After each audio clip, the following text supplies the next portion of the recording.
Selamat pagi ya, kita bersama lagi dalam ruang bicara yang dibawakan kepada anda tentunya di Bernama TV, dan sudah pastilah hari ini juga kita akan memilih satu lagi topik yang cukup penting, cukup relevan sebenarnya dengan perkembangan semasa, dan sudah pastilah hari ini juga kita ada tetamu yang cukup istimewa yang sudah pun berada di studio ruang bicara bersama dengan saya. Baiklah, topik yang menjadi pilihan kita di ruang bicara hari ini ialah transformasi pendidikan, anjakan bina generasi unggul. Dan kita ingin mengucapkan selamat datang semula dan jutaan terima kasih kepada Yang Berhormat Datuk Dr. Radhi Jidid, iaitu Menteri Kanan Pendidikan. Jadi Doktor, apa khabar? Alhamdulillah, sihat. Sihat ya? Sekali apa khabar? Alhamdulillah, sihat juga Doktor. Terima kasih. Okey, macam saya katakan, ini merupakan topik yang cukup penting sebenarnya, dan kalau anda yang berada di luar sana juga ingin berkongsi pandangan dan juga pendapat berkaitan dengan topik ini, ataupun bertanya apa saja berkaitan dengan topik yang kita pilih hari ini di ruang bicara, kami beri anda peluang dan juga ruang dengan dua talian ataupun dua talian yang telah pun kami sediakan kepada anda, 03-2697-9767 dan juga 03-2697-9768. Baik, sebelum kita bercakap tentang transformasi pendidikan ini sebenarnya Doktor ya, latar belakang Doktor adalah sesuatu yang cukup menarik bagi saya sebenarnya. Lama berada di Australia, ya. lebih 20 tahun hampir Doktor. 20 tahun. Hampir 20 tahun sebagai pelajar dan kemudian sebagai pensyarah. Ya. Wow, ini hebat bagi saya. Dan ketika berada di Australia dan kembali semula ke tanah air dan sekarang ini menjadi Menteri Kanan Pendidikan, apakah doktor melihat bahawa mungkin ketika berada di Australia itu, apabila kembali nanti ke tanah air, doktor juga ingin melihat satu perubahan yang mungkin penting sebenarnya bila kita bercakap tentang sistem pendidikan negara jika dibandingkan dengan Australia sebagai satu contoh. Ya, terima kasih sekali. Betul, saya tinggal di Australia hampir 20 tahun. Umur sekarang 45, 20 daripada 45 itu tinggal, belajar dan mengajar di sana, di 3 buah universiti. Dan apa yang kita lihat bahawa pada waktu itu ya, saya belajar dalam sistem pendidikan kita dan sempat melihat sistem pendidikan di sana. Dan pada waktu itu kita berpandangan kalaulah kita boleh buat penambahbaikan pada sistem pendidikan kita, seperti mana yang ada di sana, apa yang perlu tambah baik, ada ruang-ruang untuk kita tambah baik. Dan sebagai seorang pendidik, kebetulan juga saya karier saya ni sebagai pensyarah universiti. Jadi dalam bidang pendidikan, ini mendedahkan kita kepada sektor pendidikan itu dengan lebih luas. Dan pada masa yang sama juga anak-anak dulu bersekolah di sana. Jadi tahu macam mana sistem persekolahan itu berlangsung. Dan tahu secara umumnya bila orang kata bila masa pendidikan kita ni nak jadi macam di Finland, di Australia. Kalau di Australia tu I'm very familiar with that. Saya begitu familiar dengan sistem pendidikan di sana. Dan daripada situ kita lihat bahawa banyak perkara-perkara yang kita boleh belajar. Dan banyak perkara-perkara yang kita boleh belajar, di mana dalam konteks dunia ini, kebanyakan sistem di dunia ini dinamik, yang mengambil kira perkembangan semasa, mengambil kira keadaan semasa, dan perlu sentiasa cakna dengan cabaran di luar sana. Betul. Jadi sistem itu akan terus relevan. Dia tidak boleh kata hanya inilah sistem yang kita ada, maka kekallah kita dengan sistem sebegini, merasakan itu yang terbaik. Sebenarnya apabila kita lihat, itu saya sebut hari itu, bahawa ramai yang kata sistem pendidikan kita ini terkebelakang, semakin hari semakin ke belakang. Tapi pada pandangan saya melihat bahawa sistem pendidikan kita sebelum ini bukan terkebelakang, tetapi dia statik, dia tidak bergerak, dia stagnan. Jadi bila negara lain begitu dinamik, membuat perubahan tentang perkara-perkara struktur, maka macam kita bawa kereta lah, bila kita stagnan, kita slow ni, orang lain potong satu. Sebab itu kita lihat negara lain terkedepan, tapi kita seolah-olah terkebelakang. Kita tidaklah kata terus terkebelakang, tetapi kita tidak banyak perubahan besar yang kita lakukan pada perkara-perkara struktur yang ada. Jadi sebab itu apabila bila saya masuk ke kementerian, kita melihat secara menyeluruh kita tak sentuh sangat perkara kosmetik. Apa yang paling penting adalah perkara-perkara struktur. Bila struktur ni betul, apa saja keadaannya, insya-Allah sistem itu akan bergerak dengan baik. Kosmetik ni dia sentuh-sentuh macam gitunya, tetapi perkara-perkara struktur inilah yang kita beri keutamaan. Bila permulaan, di peringkat permulaan, bila doktor sendiri ingin melakukan satu bentuk transformasi kepada sistem pendidikan, sudah pastilah ada pihak-pihak juga yang mungkin melihatnya sebagai sesuatu yang sukar, sesuatu yang janggal, dan mungkin ada tak pihak yang mungkin rasa tidak senang dengan apa yang ingin doktor lakukan.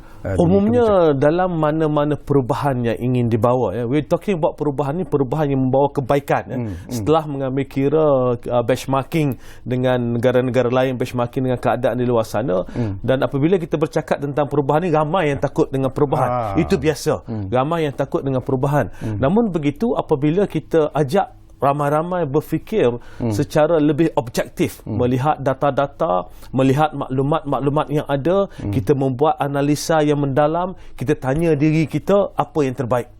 Kerana dalam pendidikan ini, kejujuran dan keikhlasan itu paling penting. Betul. Dalam membuat polisi pendidikan ini, apa yang paling penting adalah kejujuran dan keikhlasan. Apa yang kita nak sebenarnya? Kita nak lahirkan anak-anak didik kita yang macam mana? Murid kita keluar daripada sistem pendidikan kita, nak suruh orang jadi orang macam mana? Adakah kita tengok dia berapa A saja sebagai contoh, ataupun kita nak lahirkan seorang ni, murid ni bila keluar daripada sistem pendidikan kita, campaklah kat mana pun atas dunia ni, dia boleh bersaing dengan sesiapa, dia dihormati, dia disegani, dan dia boleh mencapai kejayaan dalam apa jua yang diceburi oleh mereka. Apa yang kita nak? Sebab itu persoalan awal. Bila saya bawa ke kementerian, saya berpandangan saya nak kita fahamkan apa yang kita nak sebenarnya. Bila semua orang berada pada muka surat yang sama, bukan saja muka surat yang sama, paragraf yang sama, ayat yang sama, tapi perkataan yang sama. Apabila semua orang berada pada perkataan yang sama, let's transform. Kita berubah, kita buat satu transformasi, semua orang faham, insya-Allah perubahan akan dapat dilaksanakan. Okey, kita terus doktor menyentuh tentang bersama semarakkan transformasi pendidikan, dan ia telah pun diperkenalkan pada 1 hari bulan Ogos yang lalu. Jadi mungkin doktor boleh komen sedikit ataupun memberi pandangan apa yang dimaksudkan dengan bersama semarakkan transformasi pendidikan ini, doktor. Sebenarnya dalam saya masuk ke kementerian pada mengangkat sumpah sebagai Menteri Pendidikan pada 9 Mac 2020. Kemudian masuk ke kementerian secara rasmi pada 11 Mac 2020. Dan PKP dilaksanakan pada 18 Mac 2020. Seminggu je ada di kementerian itu sebelum kita ditutup semuanya. Dan namun begitu, kita dalam tempoh yang sukar ini, kita banyak melihat perkara-perkara struktur. Seperti mana saya sebut tadi, kita lihat perkara-perkara struktur yang penting yang kita perlu selesaikan.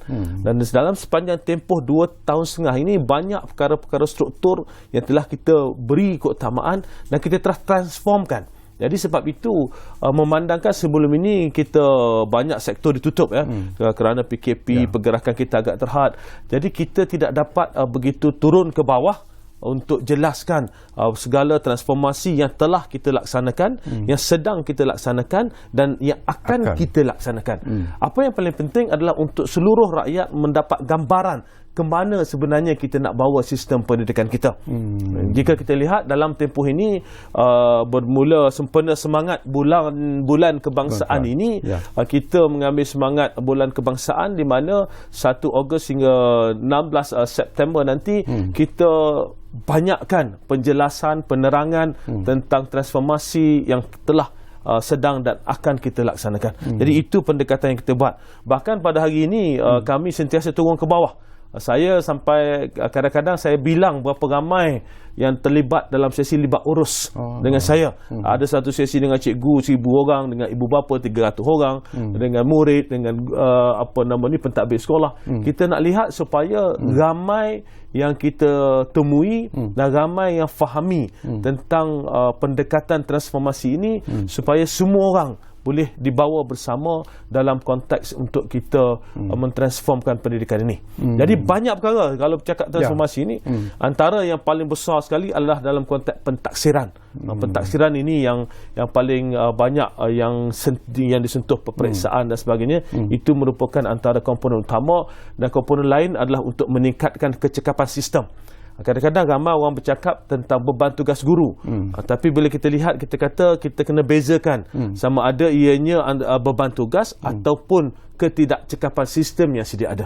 Jadi ini antara transformasi yang kita laksanakan. Kalau sistem-sistem yang tidak efisien, melambatkan, menyusahkan, jadi kita cari jalan macam mana kita tambah baik sistem ini supaya proses flow itu dapat berjalan dengan lebih lancar dan teratur serta cepat. Saya nak dapat pandangan ikhlas daripada doktor sendirilah. Bila doktor sebut tentang beban tugas guru, ada yang pandangan dan juga pendapat di luar sana yang mengatakan akibat daripada berlakunya transformasi dalam sistem pendidikan kita yang ada sekarang ini mengakibatkan guru-guru banyak guru-guru yang meletakkan jawatan, banyak guru-guru yang nak pencen awal dan sebagainya. Macam mana betul atau dalam tidak? Konteks ini antara perkara yang kita sedang teliti dengan mendalam ya, tentang apa yang dikatakan guru nak bersara awal kerana beban tugas.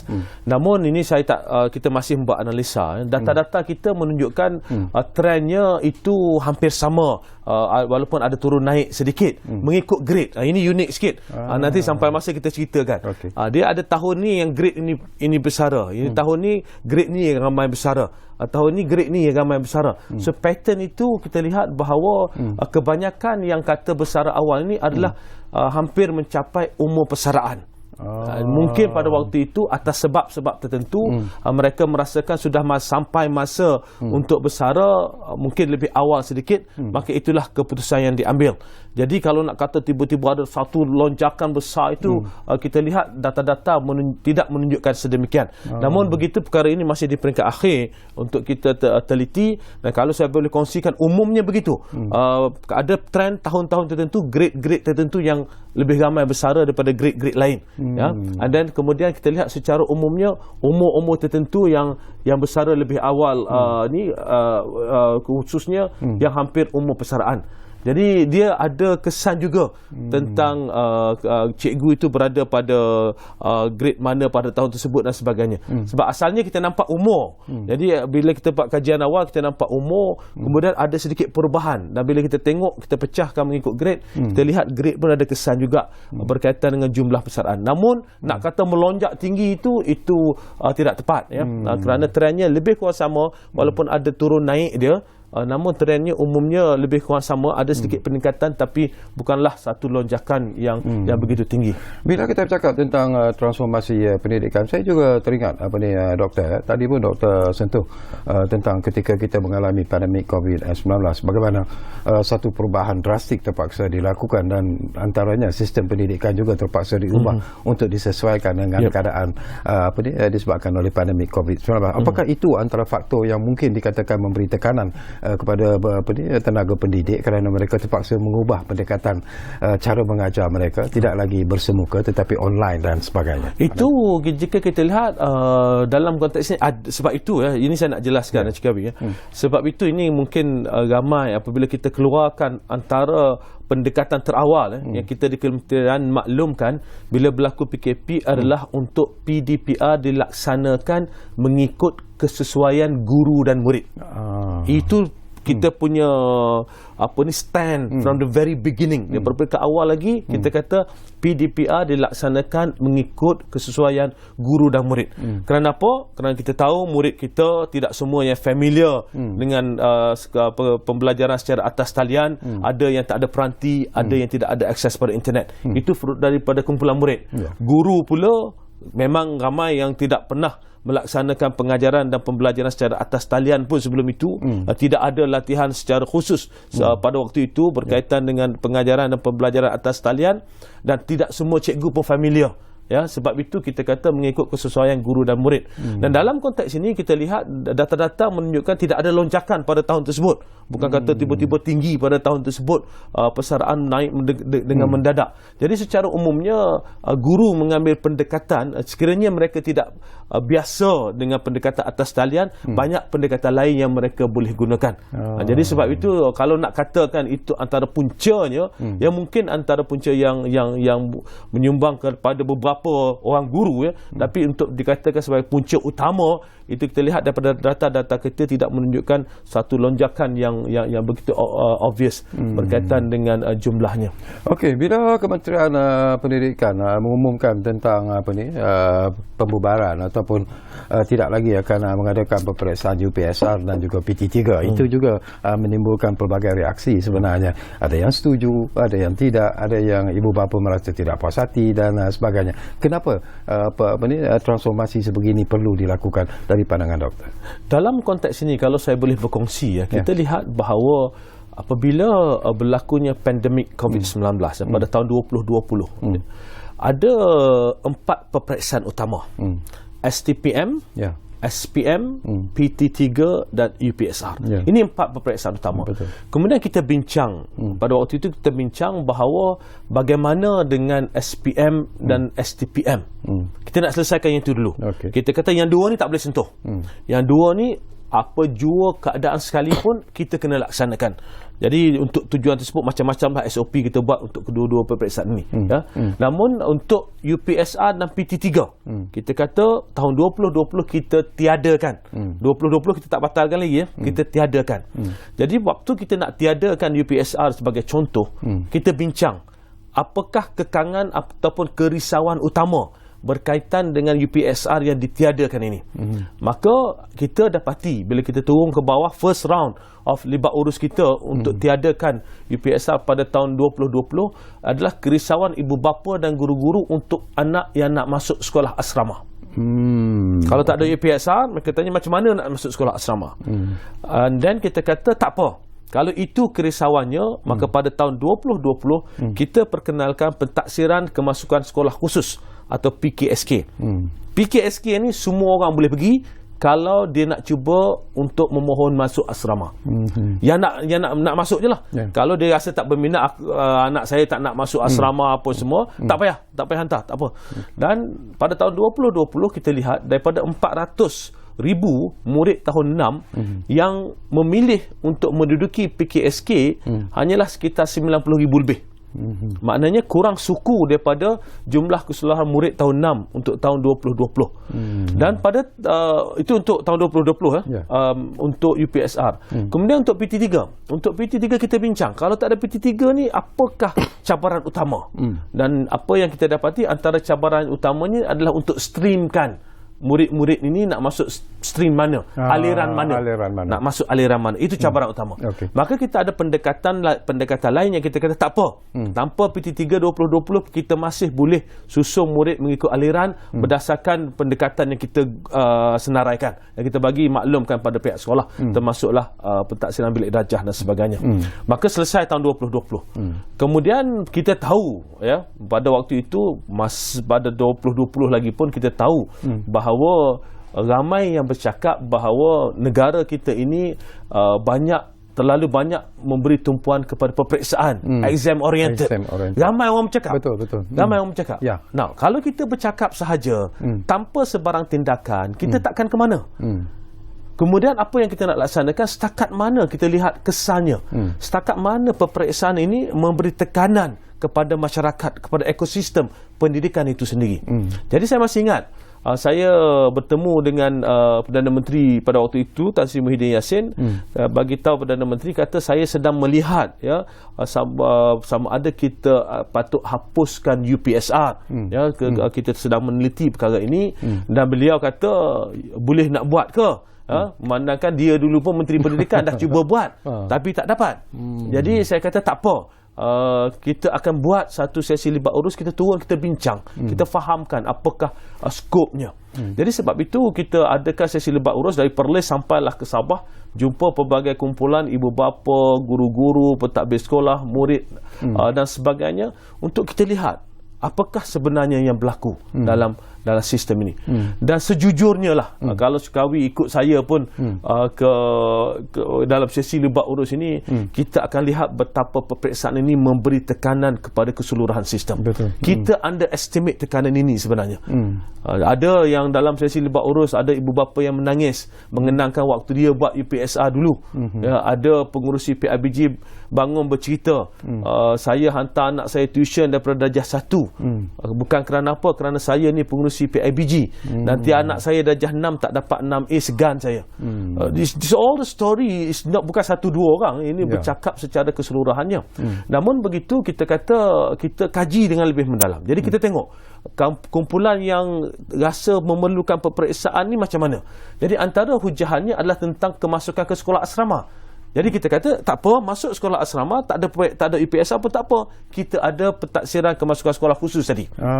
Tak perlu risau kalau nak masuk asrama. We use that one. So don't worry about that. Kemudian apa lagi kerisauannya?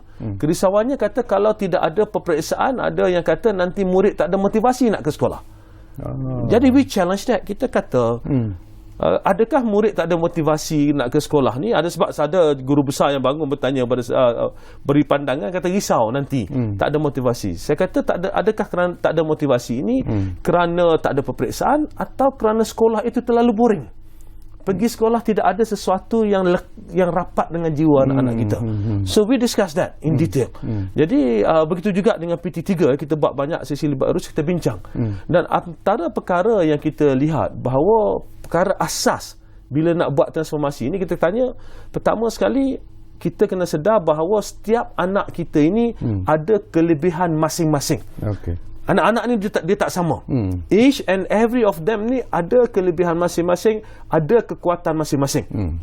Kalau dia pandai matematik, dia hebat matematik, kawan ni mungkin tak pandai matematik tapi boleh cakap bahasa Inggeris.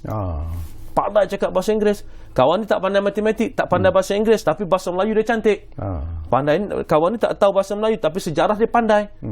Ada yang akademiknya tak bagus tapi di sekolah pandai main bola. Top striker tak ada dia kat pasukan sekolah kalah.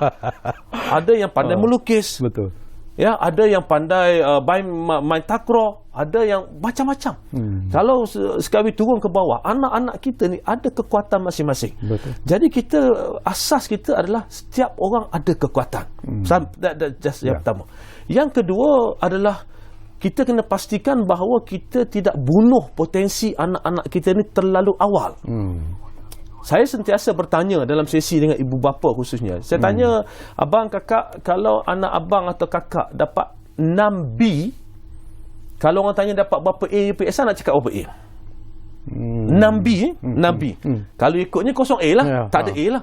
Tapi 6B untuk murid berumur 12 tahun menunjukkan budak ni budak bagus. Consistent, very good. Cuma dia mungkin lambat sikit daripada orang lain. Kalau tolak dia sikit, dia terus ke depan. Tetapi dalam konteks ini, potensi dia rasa macam kecil. Orang lain dapat 6A, 5A, aku tak dapat A pun. Orang lain bercakap ini murid cemerlang, aku tak dapat A pun. Jadi we should not kill the potential too early. Tak boleh nak bunuh potensi mereka ni terlalu awal. Mudah saja sifir dia. Kalau ditakdirkan anak ini umur panjang, katakanlah hidup sampai 72 tahun, UPSR umur 12, dia ada 60 tahun di depan dia. 60 tahun ni sebagai seorang manusia, potensi dia boleh digilap daripada pelbagai sudut. Betul. Itu yang kedua. Dan yang ketiga, akhir sekali adalah kita nak melihat apabila kita buat pentaksiran ini adalah sesuatu yang boleh membina murid itu. Kalau kita tengok UPSR sebagai contoh, UPSR ni dia buat darjah 6. Habis UPSR dapat keputusan apa intervensi yang cikgu boleh buat di sekolah rendah. Tak ada dah. Betul. Cikgu sekolah rendah tak dapat whatever keputusan. That's it. Kemudian masuk sekolah menengah. Sebab itu di sekolah menengah kita dapati bahawa ada murid yang masuk sekolah menengah masih tak boleh membaca.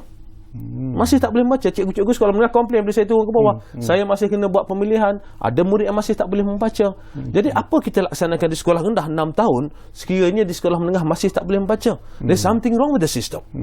Begitu juga dengan PT3. PT3 ni dia buat masa tingkatan 3 di menengah rendah.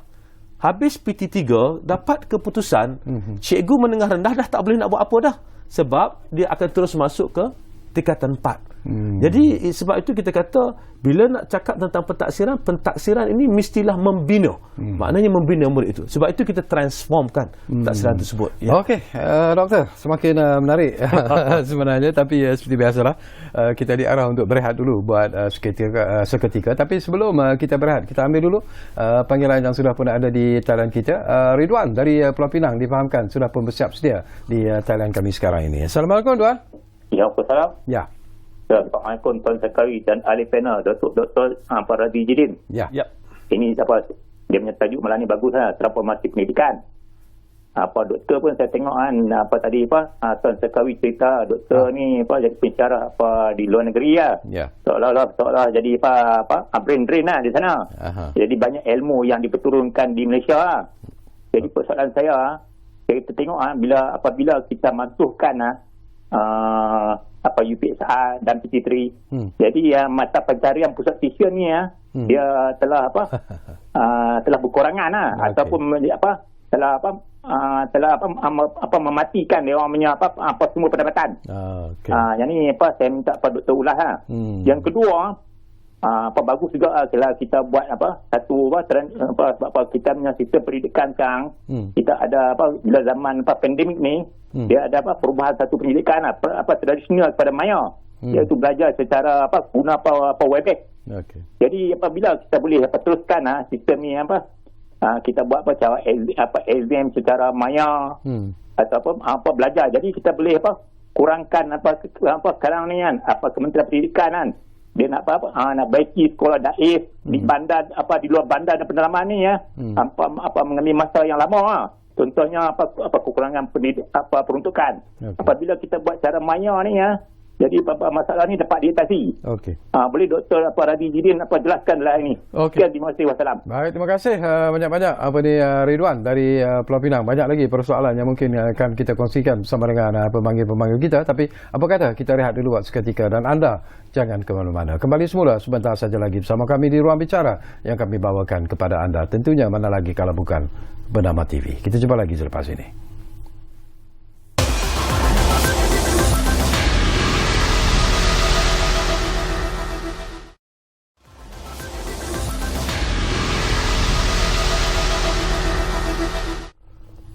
Baiklah, kita kembali semula ke Ruang Bicara ini. Masih lagi bercakap tentang transformasi pendidikan, anjakan banner generasi unggul, dan tentunya kita masih lagi bersama dengan Yang Berhormat Datuk Dr. Radhi Jidin, iaitu Menteri Kanan Pendidikan. Baik, mungkin Doktor, respon Doktor lah kepada apa yang dibangkitkan oleh pemanggil kita tadi, Ridwan dari Pulau Pinang. Ringkas-ringkasnya.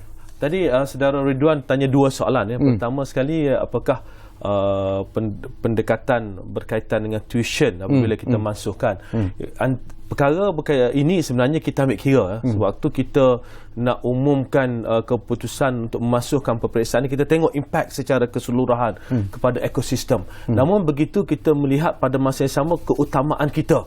Keutamaan kita adalah untuk melihat satu sistem pendidikan yang ditransformkan sepenuhnya dalam konteks pentaksiran ini.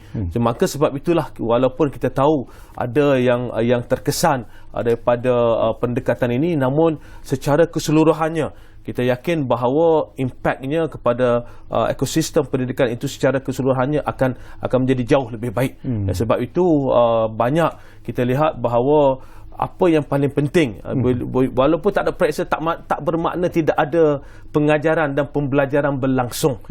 Itu kita kena fikir. Bila tak ada periksa besar ni, tak ada makna, bukan tak bermakna tak ada pengajaran dan pembelajaran yang berlangsung, sama ada dalam sekolah, di luar sekolah, di mana-mana saja. Jadi proses mencari ilmu ni proses berterusan, dekat mana-mana sahaja, ruang mana sahaja sekalipun. Sebab itu bila kita lihat seperti mana saya sebut tadi, kita lihat pada konteks yang lebih luas dalam konteks mentransformkan sistem pendidikan kita. Itu yang pertama. Yang kedua tadi, sama ada boleh dilaksanakan pengajaran dan pembelajaran atas talian, termasuk peperiksaan dan sebagainya.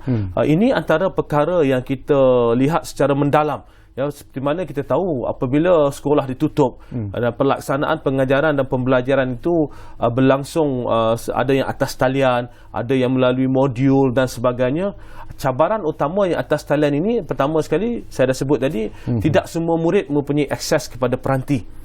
yang pertama, dan tidak semua antara mereka mempunyai akses kepada internet. Jadi ini mewujudkan satu jurang yang jauh ya dalam konteks pemilikan peranti dan juga akses kepada internet. Walaupun kita sedaya upaya mencari apa sahaja pendekatan yang ada untuk memastikan seramai mungkin kita dapat bantu, namun begitu banyak kekangan dalam konteks ini. Sebab itu apabila kita bercakap tentang pembukaan semula sekolah, kita lihat bahawa murid dan guru lebih cenderung, lebih gembira untuk bersama di sekolah. Namun pada masa yang sama, kita tahu bahawa dunia digital ini begitu dinamik. Sebab itu pada masa yang sama kita mengambil pendekatan untuk kita kukuhkan infrastruktur pendigitalan di sekolah. Jika kita lihat hari Sabtu lepas kita lancarkan pemerkasaan ICT di sekolah-sekolah di seluruh negara. Di mana kalau dahulu Cikawi komputer di sekolah dalam makmal dan sebagainya ni, kerajaan beli komputer letak dekat makmal, kemudian kalau rosak ke apa, juruteknik nak kena tunggu repair dan sebagainya, maka kita lihat banyak yang tersadai, yang tak boleh nak dibaiki, yang tak ada peruntukan untuk dibaiki dan sebagainya. Pendekatan yang baru kita ambil bahawa semua komputer di sekolah nanti kita gunakan lease to use, maknanya sewa guna. Dia akan ada pembekal yang bekalkan komputer yang disewakan, digunakan oleh pihak sekolah, dan segala isu berkaitan dengan maintenance penyelenggaraan, kalau rosak dan sebagainya akan dilaksanakan oleh pembekal. Jadi cikgu tak perlu pening dah. Pengetua dan guru besar tak perlu serabut nak cari siapa nak repair, kat mana nak repair apa semua. Pembekal ini akan menguruskannya. Begitu juga dengan connectivity hubungan internet di sekolah. Kita di peringkat akhir bekerja sedang menyiapkan kertas bersama dengan Mampu berbincang dengan Mampu untuk kita banyakkan ataupun tingkatkan hubungan internet di sekolah-sekolah seluruh negara. Ini termasuklah kalau sebelum ni di sekolah ni ada internet di bilik guru, di pusat sumber dengan di pejabat. Itu yang doktor umumkan baru ini tentang hybrid, sistem hybrid. Itu termasuk. Itu yang ni internet connection masih lagi dalam peringkat penyediaan kerja untuk kita buat kerja Mahkamah Menteri. Dan yang ketiganya itulah saya nak sebut ni tentang hybrid. Kita tahu bahawa apabila berlaku COVID-19 ini, ada keadaan di mana perlunya akses kepada guru-guru yang mengajar sebagai contoh. Namun begitu pada masa yang sama di luar COVID pun ada keadaan di mana guru sebagai contoh, ada guru kelas yang tak dapat hadir hari ini kerana sakit, emergency dan sebagainya. Kadang-kadang nak cari guru ganti yang dalam subjek pun tak ada.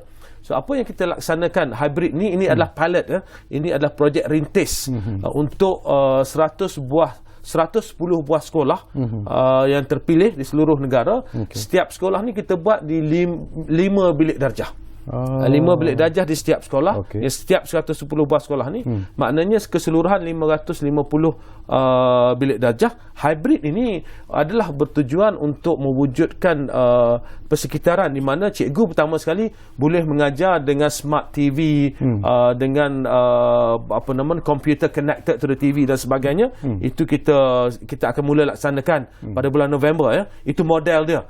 Namun pada masa yang sama juga apa yang cikgu ajar ini akan dimuat naik, boleh diakses oleh murid-murid lain di sekolah lain melalui pelantar delima kita.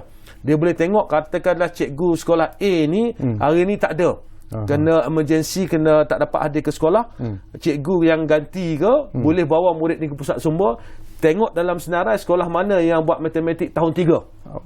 Maknanya bolehlah buka cikgu tu duduk mengajar matematik tahun 3. So banyak kegunaan dia dalam konteks ini supaya kita wujudkan sedikit flexibility dalam konteks pengajaran dan pembelajaran. Apa yang paling penting apabila kita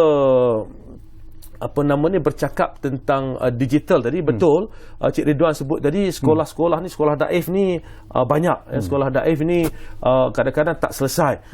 Itu cabaran yang kita hadapi berkaitan dengan sekolah daif kerana apa, ada sekolah ni dibina sebelum merdeka, selepas merdeka, tahun 70-an, tahun 80-an, tahun lepas sedang dibina. So dia banyak. So kita selesai satu kumpulan, ada lagi yang sebelum ni tak daif bangunannya jadi daif. Jadi proses ini adalah satu proses yang berterusan untuk kita tambah baik. Namun pada masa yang sama, betul kita memerlukan pendigitalan tadi, dan kita telah laksanakan banyak pendigitalan. Namun begitu kita tahu kekangan yang yang ada. So dalam konteks itu, kalau nak sentuh sedikit lah, saya nak sentuh sedikit apa saudara Ridwan tanya tadi, apakah exam apa semua tak boleh buat. Sekarang ni exam kertas ya, tapi peperiksaan SPM kita dimarkahkan secara atas talian. For the first time kita buat pada tahun untuk SPM tahun 2020. Kita scan semua kertas untuk semua mata pelajaran kecuali seni visual, lukisan. Lukisan kena tengok lah, dia tak boleh nak tengok ni. Lukisan yang lain tu semua kita scan. Lebih 5 juta skrip. Kita scan satu persatu masuk dalam sistem, guru markahkan secara atas talian. Itu pun ada persoalan yang dibangkitkan juga Prof bila doktor sebut tentang SPM. Keputusan SPM yang lalu pun ada yang mempertikaikannya, seolah-olah ada benda yang tak kena, ada benda yang sengaja dimainkan oleh Kementerian Pendidikan kononnya untuk menunjukkan bahawa program ataupun proses transformasi ini sebenarnya berjaya. Itu tuduhan yang amat tidak wajar.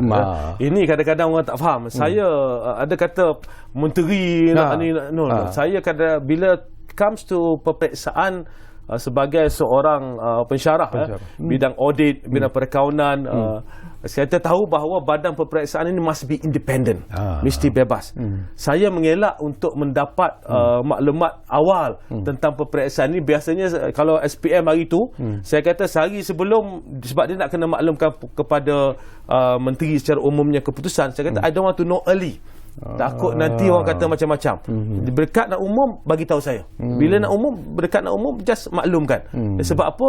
Kita ingin pastikan lembaga peperiksaan, majlis peperiksaan akan menjadi satu badan yang bebas, penuh integriti. Jadi cerita-cerita kononnya nak mainkan apa semua ini adalah satu gambaran yang lebih tidak sepatutnya dilakukan. Tidak apa yang nak dicapai oleh seorang menteri kalau ubah keputusan baik pun. No. When we talk about education, kita kena jujur, kita kena ikhlas. Betul. Daripada situ kita tahu apa masalah, kita cari penyelesaian, kita bergerak ke depan. Mungkin doktor juga boleh sentuh tentang berkaitan dengan program transformasi pendidikan ini. Kita bercakap tentang peperiksaan. Saya difahamkan bahawa ada kaedah baru yang diperkenalkan dalam transformasi ini. Ada yang doktor pun sebut tentang dikenali sebagai bank soalan dan sebagainya. Boleh kita dapat gambaran yang jelas? Ini yang ramai ibu bapa kata nanti kalau tak ada peperiksaan UPSR PT3 ni macam mana nak tahu pencapaian anak-anak, prestasi anak-anak. Ini kita sedar ya. Ada ibu bapa yang kata bila dilaksanakan pentaksiran berasaskan sekolah PBS, di mana salah satu komponen utamanya adalah pentaksiran bilik darjah. Ada yang kata kita tak ready lagi untuk pentaksiran bilik darjah. Ada kata sekolah guru kat sekolah A mungkin lagi bagi markah lebih tinggi daripada guru di sekolah B sebagai contoh ya. Ini banyak perspektif berbeza tentang perkara ini. Pertama sekali ingin saya jelaskan, apabila kita bercakap tentang pentaksiran berasaskan sekolah atau maksudlah pentaksiran bilik darjah PBD ini, perkara ini dah wujud mulai tahun 2011 untuk sekolah rendah dan 2012 untuk sekolah menengah. So pentaksiran PBD ini dah ada lebih 10 tahun. Bukan Razi Jidin masuk mandai-mandai perkenalkan, tak ada. Ini perkara yang memang dah ada. Apa yang kita buat sekarang ini adalah untuk mengukuhkannya. Bila kita tarik kedua-dua peperiksaan PT3 dan UPSR, kita nak kena kukuhkan sistem pentaksiran berasaskan sekolah ini. Jadi salah satu pendekatan yang kita buat adalah untuk kita wujudkan bank soalan. Bank soalan ini adalah untuk guru-guru yang dipilih, pakar-pakar ini menyediakan soalan-soalan dan dimasukkan dalam bank soalan ini. Maknanya cikgu buat soalan, masuk dalam bank soalan. Bila sampai masa ujian akhir tahun, ujian akhir tahun ni bukan perkara besar. Ini ibu bapa kena ingat di luar sana, ujian akhir tahun ini sebagai satu peperiksaan biasa. Dah buat lama, tiap-tiap hujung tahun memang buat. Cuma kali ini ujian akhir tahun untuk tahun 4, 5 dan 6 di sekolah rendah, dan tingkatan 1, 2 dan 3 guru akan ambil soalan sekolah rendah ni untuk 5 mata pelajaran, untuk tingkatan 1, 2, 3 untuk semua mata pelajaran. Cikgu di sekolah ni akan masuk dalam sistem bank soalan tadi, akan bina soalan untuk mata pelajaran tersebut, dia akan cetak soalan tersebut dan dia akan berikan kepada murid untuk peperiksaan. Maknanya cikgu tak perlu pening dah. Nak fikir nak buat soalan macam mana apa semua akan disediakan dalam bank soalan. Ya, untuk mata pelajaran sekolah rendah ada 5, bahasa Melayu, bahasa Inggeris, matematik, sains dan sejarah. Yang sekolah menengah tingkatan 1 hingga 3 tu semua ada. Jadi bila ada bank soalan ini, guru mempunyai ruang yang lebih luas, ya. Tak perlu fikir nak buat soalan apa, tetapi sepanjang tahun itu cikgu nak bagi soalan apa pun bagilah. Maknanya ruang cikgu nak buat soalan sendiri ada, ruang untuk kita wujudkan soalan yang kita kata standardnya setara. Jadi apa yang akan berlaku apabila dapat keputusan, ya, ini bukan peperiksaan menggantikan UPS atau PT3, I want to make it very clear, ya. Ini ujian akhir tahun biasa, cuma soalan dia disediakan oleh kementerian. Apa akan berlaku? Cikgu akan masukkan markah-markah ini, dan markah ujian akhir tahun ini dia tak boleh digunakan untuk membanding-banding murid. Dia bukan nak banding-banding, tak ada. Dia markah ni pun bukan untuk banding-bandingkan sekolah, tak ada. Markah ini adalah untuk kita bina murid tersebut. Kita tahu subjek dia macam mana, apa yang dia rasa susah, dia sangkut dekat mana, kita bantu dia, kita bina dia. Jadi itu konteks tentang bank soalan tadi. Jadi dalam ini satu pendekatan menyeluruh. Tujuan kita apa? Kita nak dekat kementerian, kita tahu apabila bercakap tentang matematik tahun 3 sebagai tahun 4 sebagai contoh, ya, kita tahu setakat mana pencapaian matematik tahun 4 di seluruh negara. Ada negeri tertentu sebagai contoh mungkin sedikit terkebelakang. Apa faktor penyumbang dia? Apakah bantuan yang kita boleh berikan? Jadi kita boleh buat secara lebih menyeluruh. Itu antara pendekatan berkaitan dengan bank soalan tadi. Tapi dari segi pandangan doktor secara peribadi lah, apakah doktor melihat bahawa pelaksanaan PBD ini merupakan satu program yang cukup baik sebenarnya, tetapi ianya juga harus difahami dan diterima oleh ibu bapa khususnya, dan faedah kepada murid-murid seperti apa yang doktor sebutlah. Kita mengharapkan bahawa ada sokongan sebenarnya daripada ibu bapa kepada Kementerian Pendidikan sendiri. Sekali. Ini antara perkara yang saya nak kena sentuh. Ini bagus tanya. Pertama sekali, apabila kita bercakap tentang pentaksiran bilik darjah ini, as I said, ini bukan benda baru, tetapi sebab bila adanya peperiksaan, tumpuan kepada pentaksiran bilik darjah ini tidak begitu tinggi, ya, sebab fokusnya kepada peperiksaan. Nah, bila kita tarik kedua-dua peperiksaan ini, cikgu mempunyai ruang seluas-luasnya untuk menggunakan inovasi mereka, kreativiti mereka nak mengajar. Gunalah waktu pengajaran dan pembelajaran itu mengikut pendekatan yang terbaik sekali bagi mereka. Jadi cikgu ada pelbagai ruang. Nah, apa yang kita nak kena lihat untuk memahamkan ibu bapa macam mana? Okey, ini saya nak cerita sikit tentang pelaporan. Dulu pelaporan berkaitan dengan pentaksiran bilik darjah ini kadang-kadang biasanya dia akan datang ikut mata pelajaran, tapi dia ada penjelasan dia. Penjelasan dia simple sangat. Kenapa dia ada pelaporan ni? Tahap penguasaan 1, TP1 hingga TP6. TP1 ni paling rendah, TP6 paling tinggi. Jadi kadang-kadang ibu bapa merasakan kenapa anak dia nampak rajin, tapi dapat TP2 je katakan, tak dapat TP6. Jadi ini menimbulkan rasa sangsi kadang-kadang. Sebab itu kita dalam konteks pelaporan baharu ini kita tukar. Kalau dulu bahasa Melayu dia ada satu je pelaporan, TP1, TP6. And then dia ada penjelasan sikit. Now pelaporan baru ini akan mula kita gunakan pada akhir tahun ini. Untuk setiap mata pelajaran dia ada 3 benda. Pertama sekali, pentaksiran berterusan. Ini yang cikgu buat sepanjang tahun. Cikgu bagi dia projek suruh buat, cikgu bagi dia tugasan yang nak kena buat bersama kawan, cikgu tengok perbincangan dalam kelas dan sebagainya. Ini pentaksiran berterusan yang cikgu laksanakan. Itu komponen pertama. Untuk setiap mata pelajaran, untuk komponen pertama dia. Jadi dia ada tahap penguasaan 1 hingga 6. Kemudian komponen kedua tadi adalah ujian akhir tahun. Ujian akhir tahun di mana soalan yang dibina daripada bank soalan yang disediakan oleh kementerian. Itu yang kedua. Yang ketiga, komponen usaha murid.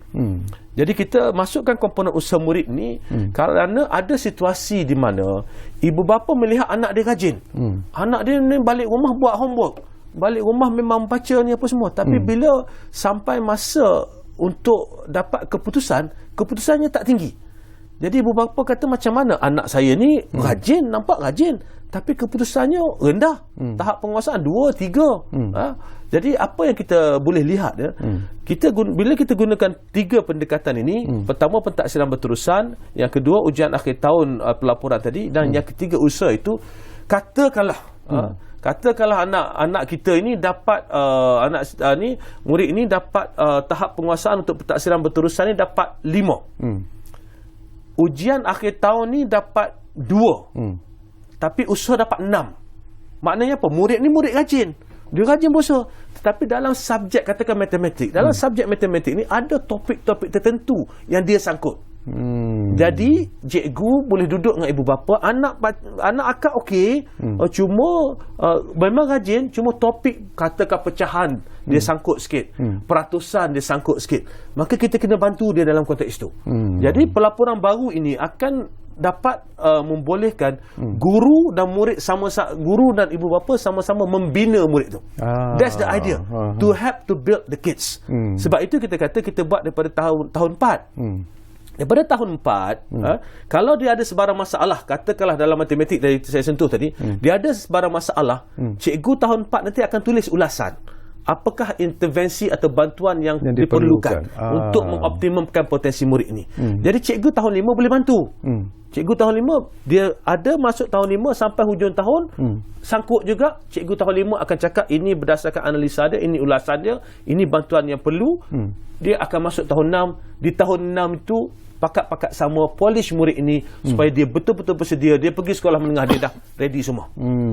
Jadi secara keseluruhan kita bentuk dia. Bila dia sampai di sekolah menengah bersama, tingkatan 1 kalau dia sangkut apa-apa mata pelajaran topik tertentu, dia ada tingkatan 2. Dia sangkut di tingkatan 2, dia ada tingkatan 3. Dia sangkut di tingkatan 3, kita polish dia betul-betul, dan tingkatan 4 dia ready untuk SPM tingkatan 5. So dia dah tersusun dia punya susunan itu supaya seperti yang saya sebut tadi, bukan untuk kita membanding-bandingkan murid, tapi membina mereka. We build them. Dulu bila Doktor sentuh tentang isu ini, saya juga nak bangkitkan satu lagi isu yang selalu dimainkan di luar sana, penempatan murid-murid dalam kelas-kelas tertentu. Dulu dikatakan bahawa kalau seorang murid itu dikatakan pandai, dikatakan lebih pandai daripada rakannya, dia akan diletakkan di kelas yang lebih baik daripada rakannya. Apakah proses itu sebenarnya yang kadang-kadang memberikan semacam tekanan psikologi kepada pelajar-pelajar yang mungkin dikatakan kurang cerdik, kurang pandai jika dibandingkan dengan rakan-rakannya lain? Apakah itu proses itu juga akan dihapuskan dalam program? Itu dah tak ada. Itu dah lama kita tiadakan supaya tidak ada pengelasan murid-murid ini. Pengelasan murid-murid ini kerana apa yang berlaku betul macam Sikawi sebut tadi. Bila murid ini dikelaskan terlalu awal, maknanya yang kelas belakang ni dia rasa macam tak ada harapan. Tapi dia masih muda, dia still young. Jadi sebab itu kita letakkan mereka bersama, and then apa yang cikgu buat adalah cikgu gunakan pendekatan di mana kalau kita nak supaya murid yang terkedepan ini akan ditolak ke depan. Maknanya advance ni akan tolak ke depan. Murid yang perlu dibantu ini akan dibantu. Ada murid-murid yang terkedepan ini yang lebih cekap daripada yang lain ni akan bantu murid lain juga. Jadi ini merupakan satu proses kebersamaan dalam membentuk satu kelas yang guru bersama-sama membentuk murid ini. Sebab itu kalau kita kembali balik kepada pelaporan yang saya ceritakan tadi, saya bagi satu lagi contoh.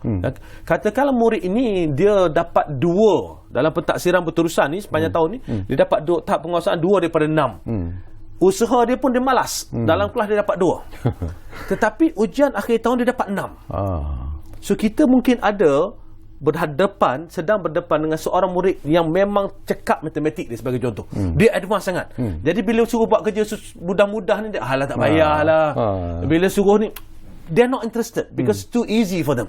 Dalam konteks ini, murid-murid ini perlu ditolak ke depan. Perlu diberi latihan yang lebih advance, latihan yang lebih tahapnya lebih tinggi. Jadi dengan pendekatan sekarang ini, banyak guru-guru memang telah gunakan pendekatan pembelajaran berbeza ini mengikut tahap penguasaan murid ni memang dilaksanakan, maka kita elakkan daripada kita susun kelas tadi mengikut pengkelasan, mengikut kebolehan dalam sudut akademik itu semata-mata. Okey, kita hampir-hampir di penghujung sebenarnya, Doktor. Ada lebih kurang 4 ataupun 5 minit saja lagi. Cepat. Tapi saya juga nak berkongsi sesuatu bersama dengan Doktor di penghujung program ni lah. Dulu sekarang ni pun timbul masalah yang dikatakan tidak selesai lah. Kadang-kadang kesian tengok anak-anak kita, anak-anak murid kita yang terpaksa membawa beg-beg yang berat dengan buku-buku rujukan yang begitu banyak dan sebagainya. Apakah dalam program transformasi ini, perkara ini juga diberi perhatian yang serius? Ya, insyaAllah set lokal kita, kita tempoh hari saya maklumkan pendekatan-pendekatan yang kita nak laksanakan untuk mengurangkan isu beg berat ini. Pertama sekali untuk murid tahap 1 ini, kita hadkan mata pelajaran sehari ini kepada 3 atau 4 mata pelajaran saja. So we will limit jumlah mata pelajaran. Kenapa? Bila mata pelajaran banyak, murid tahun 1, 2, 3 ni pun nak kena bawa sampai 7 buku untuk 7 mata pelajaran. Ini merupakan satu cabaran besar. Jadi kita hadkan kepada 3 atau 4 mata pelajaran sehari. That's the most, supaya murid ini pertama sekali, satu, tak payah bawa buku banyak. Yang kedua, murid ini boleh beri tumpuan, dia tak boleh fikir banyak sangat. Ini nak siapkan homework sampai 7 mata pelajaran, baru darjah 2 ni bila masa nak buat. Jadi kita kesian. Jadi itu antara salah satu pendekatan. Yang kedua adalah pendekatan untuk kita sediakan lokal bagi sekolah-sekolah yang mana dia ada 2 sesi untuk murid tahap 1. Kita start dengan murid tahun 1, tahun 2 terlebih dahulu. Dan insyaAllah batch pertama lokal ini sebahagian daripada transformasi ini akan sampai dalam masa terdekat. Saya dah tengok yang dipamerkan tempoh hari, insyaAllah akan sampai dalam masa terdekat. Yang ketiga ni, kita juga adakan usaha dalam konteks kelas-kelas kafar sebagai contoh. Kadang-kadang dia bawa baju untuk ke kelas kafar pun sebenarnya banyak. Jadi kita bincang dengan Jabatan Agama, kita bincang dengan JAKIM, kebanyakannya telah bersetuju supaya murid ni boleh pakai apa saja pakaian sekolah mereka. Jadi tak perlu nak bawa baju lain dan sebagainya ni. So banyak pendekatan yang kita gunakan untuk selesaikan isu berkaitan beg berat ini. Cuma apa yang paling penting adalah untuk kita pantau supaya pendekatan-pendekatan yang kita laksanakan ini, yang kita nak laksanakan ini, dilaksanakan dengan baik di bawah sana. Saya percaya Doktor juga ada cita-cita ini, ada anticipation yang ingin dicapai sebenarnya. Saya cuba nak dapatkan pandangan Doktor lah, jangkaan Doktor sendiri lah, agaknya sampai bila agaknya kita mungkin akan sampai pada satu ketika seperti pelajar-pelajar di Australia tak perlu lagi bawa buku teks dan sebagainya, dan semuanya melalui komputer. Okey, itu antara perkara yang memang kita ada sekarang. Kita ada digital textbook. Itu antara satu digital textbook pendekatan yang kita gunakan di sekolah. Sekarang pun dah ada. Cuma pemilikan peranti dalam kalangan murid ni masih terhad. Walaupun kita ada digital textbook yang boleh digunakan, pemilikan peranti itu agak terhad. Jadi kita sedang melihat apakah konteks yang membolehkan kita memperluaskan pemilikan peranti dalam kalangan murid ini. Itu satu. Yang kedua, seperti yang saya sebut tadi, connectivity kat sekolah. Jadi kita bergerak ke arah itu, dan insya-Allah kalau kita mempunyai ruang kewangan yang baik, perkara ini boleh diselesaikan dengan lebih cepat. Namun begitu ada kekangan-kekangan yang kita perlu lalui. Apapun yang paling penting adalah untuk kita pastikan supaya murid kita ini dalam konteks pendigitalan yang disebut oleh Syikawi tadi, supaya ni tidak ketinggalan. We are working on that. Kita di peringkat akhir untuk menyiapkan dasar pendidikan digital sebagai contoh. Dalam konteks pendidikan digital ni macam mana kita nak, apa yang kita nak, kita di peringkat akhir untuk siapkannya. Jadi dia banyak komponen ni, banyak dasarnya satu, infranya satu, infrastruktur, infrastruktur, kesediaan murid, kesediaan guru. Ini banyak kesediaan guru pun dalam konteks latihan-latihan untuk pengajaran dan pembelajaran, bagaimana latihan untuk pengajaran dan pembelajaran secara atas talian, inovasi-inovasi baru. Jadi banyak komponen-komponen kita lihat satu persatu supaya the whole system itu dapat disediakan dengan baik. Okey, terima kasih banyak-banyak kepada Datuk Dr. Rajidin kerana sudi bersama kami di ruang bicara ini. Banyak lagi persoalan yang ingin saya kongsikan bersama dengan doktor, tapi macam biasalah doktor, masa sentiasa mencemburui kita. Tapi janji dengan saya doktor datang lagi ke ruang bicara ini. InsyaAllah. Kita sembang-sembang isu tentang program transformasi pendidikan ini. InsyaAllah. Kerana saya anggap ini merupakan satu isu yang cukup penting sebenarnya. Boleh ya? InsyaAllah. Apa yang kita laksanakan sebelum ini adalah untuk kita mulakan transformasi itu jelaskan, dan sebab itu kita turun ke bawah. Sekarang ini untuk kita di peringkat kementerian turun jelaskan secara lebih mendalam, supaya rakyat di seluruh negara dapat memahami seperti yang saya sebut tadi, ke mana kita nak bawa. Jadi apa yang paling penting adalah untuk semua pihak yang memberi kepercayaan kepada Kementerian Pendidikan. Let's trust us. Kita tak sempurna, but we are doing our best. Okey, terima kasih kepada anda yang menumpukan perhatian bersama kami di Ruang Bicara ini, dan seperti yang selalu kami janjikan kepada anda, Ruang Bicara akan terus berbicara bersama anda dari masa ke semasa. Kita jumpa lagi.